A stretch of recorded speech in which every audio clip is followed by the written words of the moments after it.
Hi guys, this is a video on replacing the tail on my Horizon Chimp. Actually, I have to say replacing the tail with a homemade tail on my Horizon Chimp. So here's the deal. I really suck at flying this plane, so I keep crashing it. And that's because I'm trying to fly it in my backyard. And I have another larger plane. This is my second plane. And, you know, they're both beginner type planes. And I wanted something I didn't have to actually get in the car and go to the field, so I bought this Chimp, and I thought I had enough room. The guy at the store told me I had enough room, but yeah, I should have brought him to my house, because not with me flying it, I don't have enough room. I mean, I've broken this thing. I completely severed both wings, but the cool thing is, with this foam glue and tape, clear packing tape, that wing is stronger than it was when it was OEM. I have a new wing. The parts for these things are crazy cheap, but I'm just going to fly this thing till it falls apart before I put the new wing on it. But the tail is a different story. Every time I take it out, I break a tail. I either hit some kind of lawn furniture, a tree, or whatever. It's really driving me nuts. So I thought, instead of going to the store and buy these tails all the time, they're only like $5, but still, the hassle. What if I could just make them here and not care if I break them, not worry about it, and here we are. So I go to Publix. I found these wonderful foam red plates. Thin foam, slightly thicker than the OEM tail, but not enough, I don't think, to matter. I guess we'll see when I put it in the air, but crazy strong compared to the OEM stuff. It's kind of brittle, but you've really got to crack it with quite a bit of strength to get it to break. So this is going to be a lot stronger than the OEM tail if it works. So we'll see. And it only came in red. I'm not sure why it is. Absolutely hideous, especially against the yellow, but who cares? It's my backyard. So whatever material you're going to use, this the foam glue works great with those plates, and I didn't even have to buff the gloss off it, just bonded right to it. So we got the glue, tape, various tools as you would expect. Reese's Minis, gotta have that. So I have all sorts of broken tail pieces here, and this is by no means all of them. I have pieces everywhere. I have enough pieces to where I thought I would make templates in two separate pieces. Like that. They go together nicely. In theory, that looks like I did a great job. So the idea was to, in the future, take those two pieces, put them on a plate, draw it out, cut it out, sand it down. By the way, I have sandpaper here. Sand down the edges, make it look nice and pretty, attach them independently, tape the seam where it hinges, and you're off. So I did that, and these were supposed to be my templates. So I made a duplicate to put it on the plane, and check out this gap. The gap is really ugly.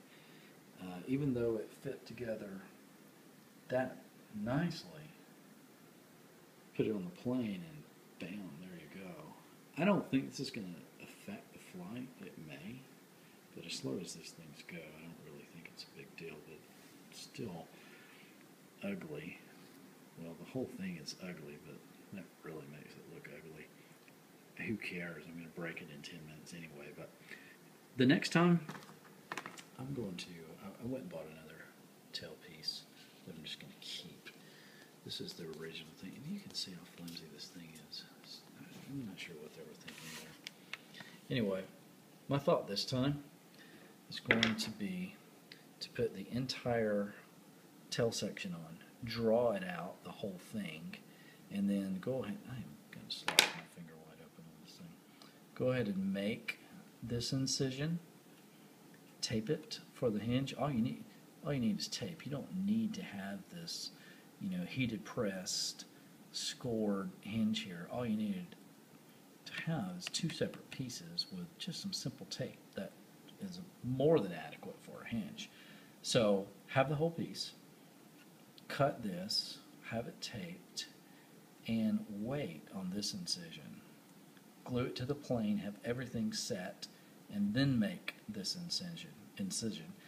And I think that will have it looking a little more like it should. So that's going to be what I do next. So the only pain here when you change this out is, where did the screwdriver go? This section here is the groove where this part here goes.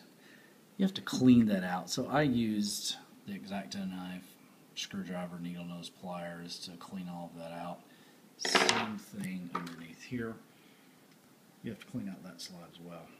So anyway, clean it out, use your foam glue, put it in there, and you're good to go. And 2 hours later, which is about where I am right now, it's set up, and put your servo arms on. Everything's fine. It's really ugly. But I have this bound to a Spectrum DX5E. So what I noticed here is, I did a really bad job of this. It actually moves nicely.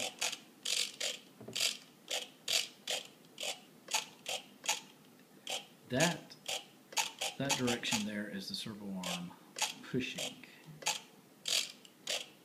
That's pulling.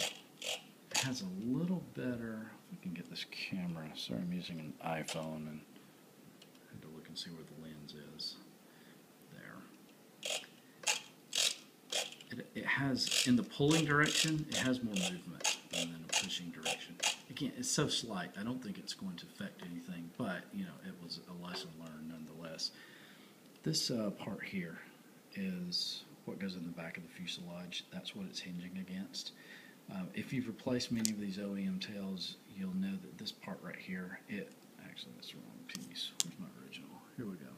This part right here, this is, that goes into the fuselage, and the whole rudder hinges against that point. And that breaks, like, within the first couple of days, that will break. It's just a crazy design.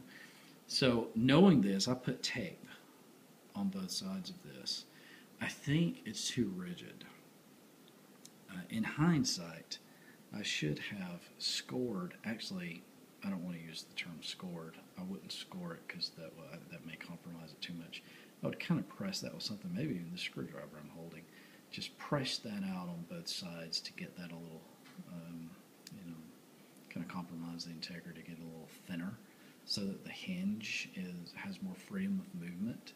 Because what's going on here, these servo arms, when it, let's see, that direction is pushing, it's slightly bowing because this is more rigid. And of course, that's not a problem when it's pulling. Anyway, I could take the servo arm off and probably move that thing around a lot and make it a little more flexible. So that's one thing that I need to change the second time. So the second go around, I need to make it out of a whole piece. I need to make that hinge a little more flexible. But I still think this is going to fly. I'm very excited to get this thing in the air and see what it does. I can probably trim out, let me look at it from this direction. I can probably trim out anything that's going on here. This phone's really screwing me up. There we go. It's not so bad. So, that's it. The next time we'll be in the air seeing how it works.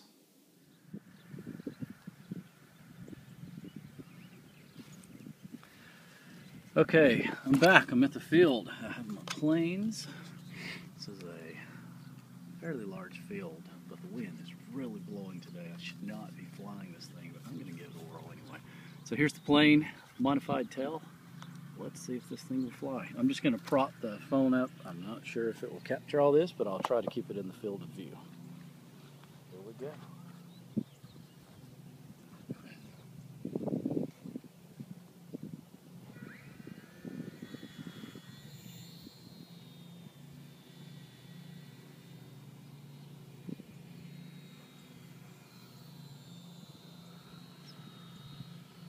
It seems to be working great.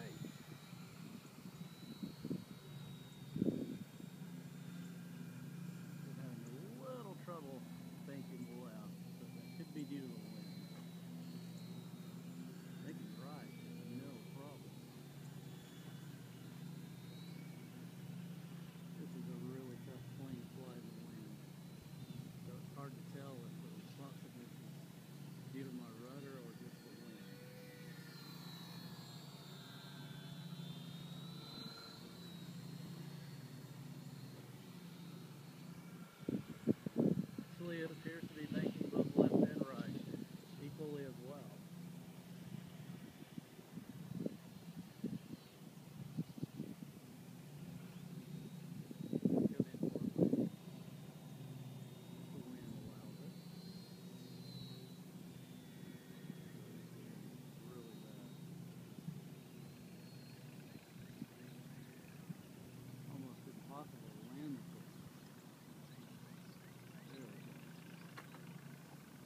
came off. This Velcro needs some work.